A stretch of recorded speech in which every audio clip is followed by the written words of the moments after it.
बात बांग्लादेश की करेंगे। बांग्लादेश से इस वक्त की सबसे बड़ी और बेहद सनसनीखेज खबर सामने आई है, जहां भारतीय उच्चायोग के एक अधिकारी की संदिग्ध हालात में मौत हो गई। सबसे चौंकाने वाली बात यह है दर्शकों कि अधिकारी का शव दफ्तर के अंदर ही मिला है, जिसके बाद पूरे राजनीतिक गलियारों में हड़कंप मच गया है। अब सवाल यह कि आखिर मौत हुई कैसे? क्या यह हादसा है? क्या इसके पीछे कोई साजिश है या फिर भारत के खिलाफ कोई बड़ी साजिश रची गई है? इन तमाम सवालों ने अब पूरे मामले को बेहद गंभीर बना दिया है। ढाका में भारतीय मिशन से लेकर दिल्ली तक हलचल तेज हो गई है। सुरक्षा एजेंसियां अलर्ट पर हैं और इस मौत के हर एंगल की जांच शुरू कर दी है। बताया जा रहा है कि अधिकारी का शव संदिग्ध परिस्थितियों में ऑफिस परिसर के अंदर मिला और जैसे इसकी जानकारी सामने आई, मौके पर अफरा तफरी मच गई। स्थानीय प्रशासन और सुरक्षा एजेंसियों को तुरंत बुलाया गया। पूरे इलाके को सील कर जांच शुरू कर दी गई है और अब सबसे बड़ा सवाल यही है कि आखिर भारतीय अधिकारी की मौत दफ्तर के अंदर कैसे हुई?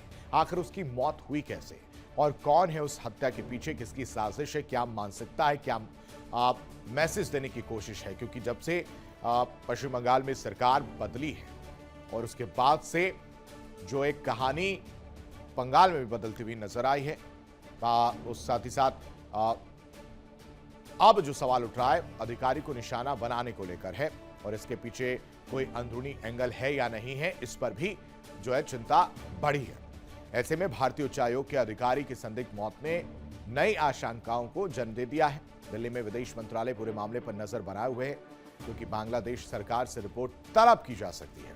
साथ ही पोस्टमार्टम और फॉरेंसिक जांच की रिपोर्ट का इंतजार किया जा रहा है, क्योंकि बांग्लादेश में भारतीय अधिकारी की मौत हुई कैसे, ये बेहद संदिग्ध नजर आ रहा है। उच्चायोग के दफ्तर में लाश से मिलने से हड़कंप मचा है, शव मिलने से हड़कंप मचा है, जिनकी पहचान 38 साल के नरेंद्र धार के तौर पर हुई है। बताया जा रहा है कि नरेंद्र धार जो है वो हरियाणा के रहने वाले थे। सिक्योरिटी प्रोटोकॉल ऑफिसर के रूप में वो तैनात थे। संदिग्ध हालात में दफ्तर में ही शव मिलने से सवाल उठने लगे हैं और मौत की वजह अब तक साफ नहीं हो पाई है। मौत के पीछे साजिश की आशंका जताई जा रही है। भारतीय अधिकारी की मौत पर सन्नाटा जो है वो पसरा हुआ है। इस पर चर्चा करने के लिए तमाम मेहमान हमारे साथ जुड़े हैं। रत्नाकर सिंह, प्रवक्ता बीजेपी, हमारे साथ जुड़े हुए हैं, बहुत बहुत स्वागत है। विश्वजीत घोष, नेता टीएमसी, हमारे साथ जुड़े हुए हैं, बहुत स्वागत है सर आपका। हमारे साथ मजहरुल इस्लाम खान, पत्रकार हैं बांग्लादेश से, वो भी हमारे साथ जुड़े हुए हैं। साथ ही साथ डॉक्टर मोहम्मद अमीन, पूर्व राजनयिक हैं, वो हमारे साथ जुड़े हुए हैं। सबसे पहले अमीन साहब आपका ही रुख करूंगा, क्योंकि ये छोटा मोटा मामला नहीं है, ये एक अधिकारी की मौत है। क्या कहेंगे इस पर? कोई बड़ी साजिश? सवाल है आशीष जी कि ये कॉल अफसर थे, सिक्योरिटी में थे, तो मैं समझता हूं कि इनका जब तक पोस्टमार्टम ना हो जाए तब तक कहना उचित नहीं है कि किन कारणों से मौत हुई है। और ये भी देखना होगा कि इनकी मौत कहां पर हुई है। हमारे जो कमीशन से उसके बाहर हुई है, एम्बेसी के बाहर हुई है या एम्बेसी के अंदर हुई है। कुछ वहां पर क्वार्टर्स होते हैं, रहने के जगह भी होती है, या वहां थे ये, या इनका कोई प्राइवेट हाउस अलग से लिया हुआ था। हाँ। ये सब देखने वाला है और एकदम से कह देना किसी पर आक्षेप लगाना उचित नहीं है कि हम किस पर क्या कहें, क्योंकि ये सिक्योरिटी में थे, प्रोटोकॉल भी देखते थे, इन्हें हर चीज पता होगी और उन नियमों का पालन करते होंगे विदेश के अंदर रह के, जैसे हमारे नियम है। ठीक है, मैं समझ लेता हूं कि वहां पर क्या चीजें रही हैं। मजहरुल इस्लाम साहब जो है वो पत्रकार हैं, बांग्लादेश से हमारे साथ जुड़े हैं, उनका ही रुख कर लेता हूं। सर, ग्राउंड जीरो की अगर मैं बात करूं, प्रथम दृष्टया की अगर मैं बात करूं, क्या वहां पर चीजें निकलकर सामने आई? कैसे ये हत्या हुई, जरा समझाइएगा। ये हत्या है या सुसाइड है या रेगुलर डेथ है, यह हम नहीं बता सकते, क्योंकि वो जो जहां से उसकी लाश बरामद हुआ उन घर की दरवाजे अंदर से बंद था। इस तरह के प्राइमरी रिपोर्ट मिल रहे हैं हमें। तो अब देखना चाहिए कि उधर सीसी कैमरा होगा, वो जांच किया जाएगा, क्योंकि आपको पता होगा कि जो भी दूसरे देश पे जब आपके एक अलग देश की कोई फैसिलिटीज एस्टेब्लिश किया जाता है, that is totally under control of that country. मगर बाहर की अगर प्रेमिसेस के बाहर जो भी घटनाएं घटेंगे, that will come under the jurisdiction of the local police. आपके अखबारों ने इस खबर को तवज्जो दी है या नहीं दी है सर? आपके अखबारों ने? देखिए, हमारा सब ये आपकी जो एम्बेसी हाई कमीशन है, उनसे उनकी तरफ से बहुत सारे एम्बार्गोस दिया जाता है कि अगर एक पत्रकार चाहे तो फिर घुस नहीं सकते। लास्ट मेडिकल पे जाने के बाद नहीं ठीक है सर, मैं सिर्फ सिंपल जानना चाह रहा हूं, जगह मिली है, तवज्जो दी गई है, सवाल उठाया गया है या नहीं, हाँ या ना? सवाल उठाया गया है, ये तो सही सवाल था। अगर एक मौत होते हैं तो फिर सवाल तो उठेंगे ही। छापा है आप लोगों ने, खबरें दिखाई जा रही हैं। ठीक है, रत्नाकर सिंह जी सीधा सीधा जवाब नहीं खान साहब दे रहे हैं। मैंने तो सिंपल सा पूछा कि वहां पर इस खबर को महत्वता दी गई या नहीं दी गई, और अगर नहीं दी गई तो इसके पीछे मंशा क्या है? देखिए आशीष जी, निश्चित रूप से जो खबर आई है बांग्लादेश से वो बिल्कुल दुखद है। और जिस तरह से शुरुआती जांच में वहाँ के स्थानीय जो प्रशासन है वो कह रहा है कि प्राथमिक जो है इंस्पेक्शन में हार्ट अटैक की जो है बात कही जा रही है, लेकिन अंततोगत्वा कहीं न कहीं हम लोग अभी उसका मेडिकल रिपोर्ट आने का इंतजार कर रहे हैं। और जैसे पोस्टमार्टम रिपोर्ट आएगा उसके हिसाब से ही जो है उस पर आगे क्या कार्रवाई करनी है, जांच करनी है या हाई कमीशन को यहाँ पे तलब करके उनसे अपना आगे की प्रक्रिया करनी है, निश्चित रूप से वो किया जाएगा। और ये वहाँ पे जैसा कि सुनने में आया है अभी कि अननेचुरल डेथ का केस भी जो है रजिस्टर कर लिया गया है। और अभी तक हमारे हाई कमीशन का वहाँ से कोई वक्तव्य नहीं आया है, चूँकि मामला बहुत ही संवेदनशील होता है और जब तक पूरे घटनाक्रम का रिपोर्ट नहीं आ जाता है हाई कमीशन अपना बयान नहीं देता है।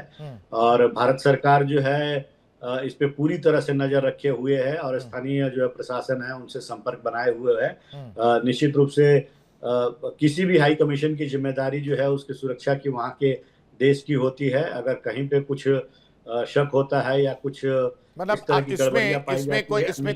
इसमें ठीक है, मैं मान लेता हूँ इसमें कुछ भी संदिग्ध नजर नहीं आ रहा है, मैं ये मान लेता हूँ। लेकिन मैंने खान साहब से सीधा सवाल पूछा था कि इस खबर को तवज्जो मिली है या नहीं, उस पर कोई जवाब नहीं मिल रहा सर। तो इस पर सवाल नहीं उठेगा क्या, इस पर संदिग्ध नहीं लगेगा कि भाई साहब ठीक है कुछ है नहीं, आप नॉर्मल खबर की तरह चला लेते? वो भी तो आप नहीं दिखा रहे, तो क्यों ना साजिश वाला सवाल पूछा जाए कि कुछ छुपाने की कोशिश की जा रही है? वो तो बांग्लादेश के न्यूज़पेपर और इनके मीडिया के ऊपर डिपेंड करता है कि उसको कितना तवज्जो देते हैं। लेकिन हमारे लिए ये मामला बेहद ही गंभीर है।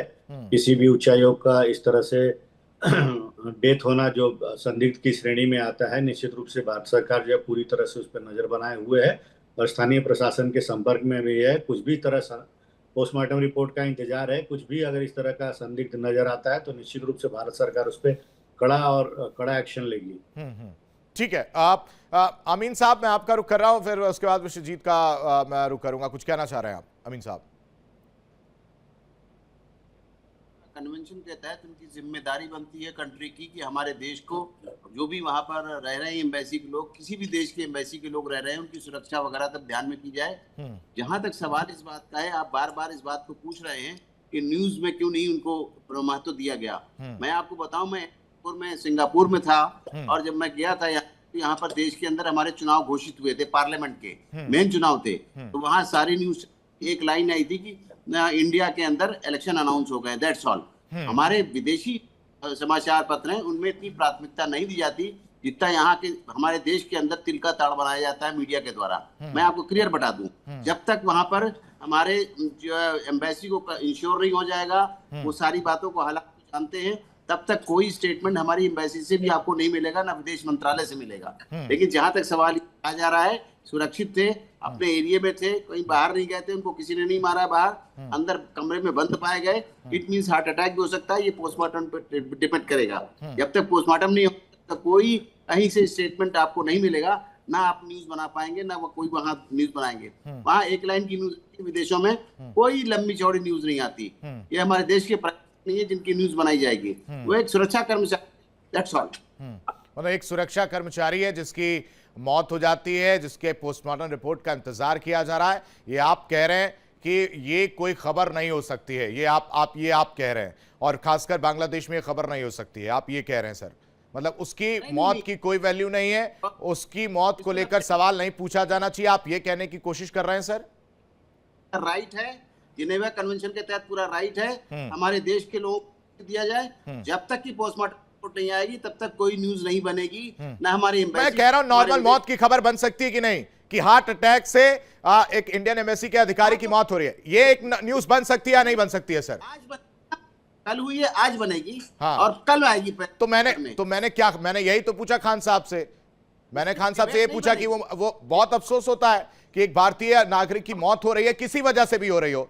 अगर हमारे यहाँ आप समझिए कि ईरान में अगर खामनेई मारे जाते हैं तो सब छाती पीटते हुए सड़कों पर नजर आ जाते हैं, लेकिन एक अपने भारतीय नागरिक की मौत हो रही है, किसी भी हालात में हो रही हो सर, तो सवाल पूछना बनता है कि वो मौत हुई कैसे। भला पोस्टमार्टम रिपोर्ट में मैं कह रहा हूं हार्ट अटैक है, क्या उसको तवज्जो नहीं दिया जाना चाहिए था? विश्वजीत घोष, मैं ये कहना चाह रहा हूं आपको। ठीक है सर, कोई देश के कोई स्टेट नहीं थे वहां पर तो इतनी न्यूज बनेगी। वो कर्मचारी थे, आराम से बनेगी न्यूज। हमारा एम्बेसी भी देख, उनके देश के लोग भी देंगे और हमारे विदेश मंत्रालय भी देगा स्पष्टीकरण। ठीक है विश्वजीत घोष, नहीं बनेगा। फॉर योर इन्फॉर्मेशन, न्यूज है, न्यूज रहेगी। Thank you. विश्वजीत घोष,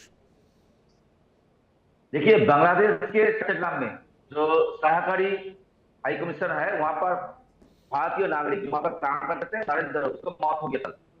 देखिए, बांग्लादेश जैसा देश में अगर कोई भारतीय कुछ होता है तो उसको ऊपर खबर होना चाहिए ना, होता है और वो संदेश भी होता है, जब तक ना उसको जांच ठीक से हो जाए। आज 2024 के बाद बांग्लादेश के जैसे हालात था उसमें संदेह बढ़ जाता है।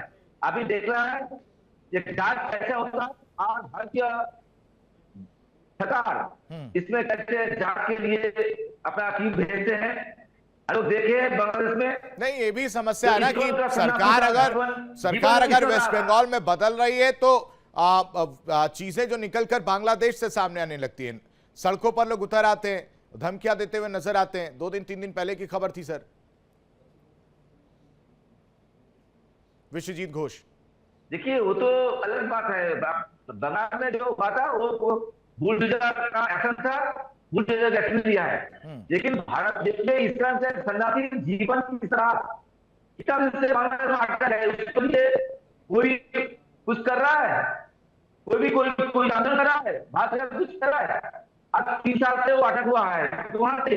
अगर बांग्लादेश में कोई भारतीय मरता है उसको पर एक्शन करना चाहिए। ठीक है, और जब में कुछ गलती होता है भारत उसको पर एक्शन करना चाहिए। ठीक है, ठीक है रत्नाकर जी, सरकार यहां बदलती है और बांग्लादेश में हड़कंप मच जाता है। निश्चित रूप से जिस तरह से पश्चिम बंगाल में भारतीय जनता पार्टी की सरकार बनी और वहां पे बांग्लादेश में संसद के अंदर जो है एक सांसद ने चिंता व्यक्त की कि अगर भारतीय जनता पार्टी वहां पे जीतती है तो बांग्लादेशियों को वहां से पश्चिम बंगाल से निकालने का काम करेगी, जो एक बांग्लादेश के लिए बड़ा टेंशन की बात रहेगी। तो इस तरह की चिंताएं पहले भी व्यक्त की जा चुकी हैं कि हमारी जो है भारतीय जनता पार्टी की सरकार से निश्चित रूप से पाकिस्तान हो चाहे बांग्लादेश जैसा देश हो, ये लोग चिंतित रहते हैं। और रही बात जहां तक इस मौत की, तो मैं यही कहना चाहूंगा आशीष जी की देखिए, अगर कहीं पे भी कुछ भी संदिग्ध नजर आता है, अगर पोस्टमार्टम रिपोर्ट में अगर किस तरह की अगर हार्ट अटैक के अलावा कोई किसी भी दूसरे तरीके से अगर डेथ होता है, अगर इस तरह का घटनाक्रम पाया जाता है तो निश्चित रूप से भारत सरकार बहुत ही सख्त और बहुत ही तल्ख रास्ता अपनाएगी, जिससे कि किसी भी राजनयिक का भविष्य में इस तरह से जो है अननेचुरल डेथ ना हो। जी नहीं, ठीक है, वो तो मैं समझ गया कि वो सारी चीज़ें तो तब होंगी जब पोस्टमार्टम रिपोर्ट आए, जिसका जिक्र आप लोग कर रहे हैं। और मैंने तो सिर्फ एक चीज़ पूछी थी खान साहब से, उसको लेकर वो नाराज़गी जो है अमीन साहब की देखने को मिली। मैं तो ये कह रहा हूँ कि सिर्फ एक आम इंसान या अगर मरता तो उसको भी हम लोग उतनी तवज्जो देते हैं, किसी भी वजह से मरा हो, अगर कुछ बड़ा हो रहा। खान साहब, मैं आता हूं, मैं आपको मौका दूंगा, मैं आप ही के पास आ रहा हूं। आई होगी न्यूज, मेरा तो सिंपल सवाल था, दिया गया नहीं दिया गया, उसमें इतनी नाराजगी की बात थी नहीं। अमीन साहब जो है वो नाराज हो रहे हैं। आपने न्यूज नहीं पढ़ के क्वेश्चन कर रहे हैं, ये दिस इज द थिंग। आपने रिसर्च किया कि उधर न्यूज हुआ कि नहीं, क्योंकि अरे सर, मैं कह रहा हूं, अच्छा ठीक है, मैं कह रहा हूं मैंने रिसर्च नहीं किया, आपने रिसर्च किया था। जब पहली बार पूछा तो बता देते, आप बैठ के खुद देख रहे हैं, आपको खुद को नहीं मालूम है कि क्या छपा है नहीं छपा है। मैंने तो पूछा नॉर्मल, ऐसा तो था नहीं कि मैंने घेर लिया। मैंने कहा कि भाई साहब वहां पर इसको तवज्जो दी गई है, आप कह देते हैं हाँ दी गई है, बात खत्म हो जाती। that was given not that much priority due to news value and news element. आपको तो पता होगा न्यूज वैल्यू एलिमेंट जो है सर हमें ये मालूम है कि अगर एक मजदूर भी नाली में गिरकर अगर मर जाता है तो हम लिखते हैं, एक मजदूर भी नाली में गिरकर मर जाता है हम लिखते हैं, गर्मी से भी अगर हार्ट अटैक से अगर मरता है तो हम लिखते हैं। और मैं कह रहा हूं कि अगर ये अधिकारी हार्ट अटैक से मरा था तो वही तवज्जो देकर लिख दिया जाता। आप कह रहे हैं कि उतनी प्रायोरिटी नहीं दी गई है, तो ये खुद बता रहा है कि बांग्लादेश में चल क्या रहा है, ये खुद बता रहा है और आपके मुंह से ही सामने आ रहा है। और इसमें अमीन साहब जैसे लोग अगर नाराज होते हैं तो वो नाराज होते रहे, मुझे फर्क नहीं पड़ता, मैं पूछूंगा जो मुझे ठीक लग रहा है। बहुत शुक्रिया, समय बस इतना ही था। माफी के साथ आप सभी मेहमानों को बीच में रोक रहा हूं। बहुत बहुत शुक्रिया इस चर्चा में शामिल होने के लिए। यहां रुकते हैं कुछ पलों के लिए। इंडिया डेली अब आपके स्मार्ट टीवी पर भी मौजूद है। देखिए इंडिया डेली 24/7 अब आपकी स्मार्ट टीवी पर। इंडिया डेली मौजूद है सभी डिजिटल प्लेटफॉर्म पर लाइव और लगातार। इंडिया डेली 24/7 हर दिन राष्ट्र को समर्पित।